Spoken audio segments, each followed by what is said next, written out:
You have heard that it was said, you shall love your neighbor and hate your enemy. But I say to you, love your enemies and pray for those who persecute you, so that you may be sons or daughters of your Father who is in heaven. For he makes his sun rise on the evil and on the good, and he sends rain on the just and on the unjust.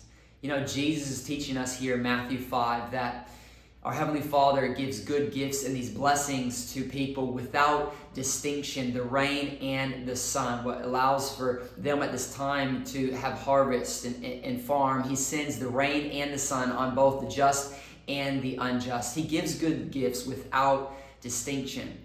And Jesus teaches that those who are his true followers will also be kind and loving and generous towards others without distinction. And in a way, we would become children of God that give light of his good nature, his holiness, his justice, that we would actually be blessing other people, even those that would hate us.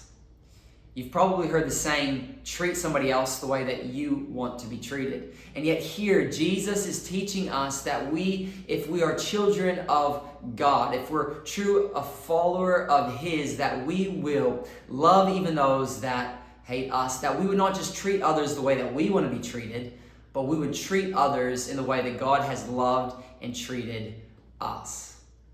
I wonder, could you just imagine with me what our city would look like if every single professing Christian began to be a true apprentice and disciple of Jesus and lived out his teaching, even just in this way of being kind and loving and generous towards others, in the way that God has been kind and loving and generous towards you and I.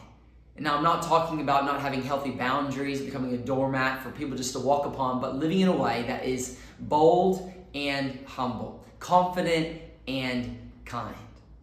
This week, I want to challenge you and me to find someone in our world that maybe has been hostile towards us, or maybe just unkind or unloving, and begin to look at how we might be able to love on them, be generous towards them in a way that there's no obvious sign or way that they can actually give anything back to us in return.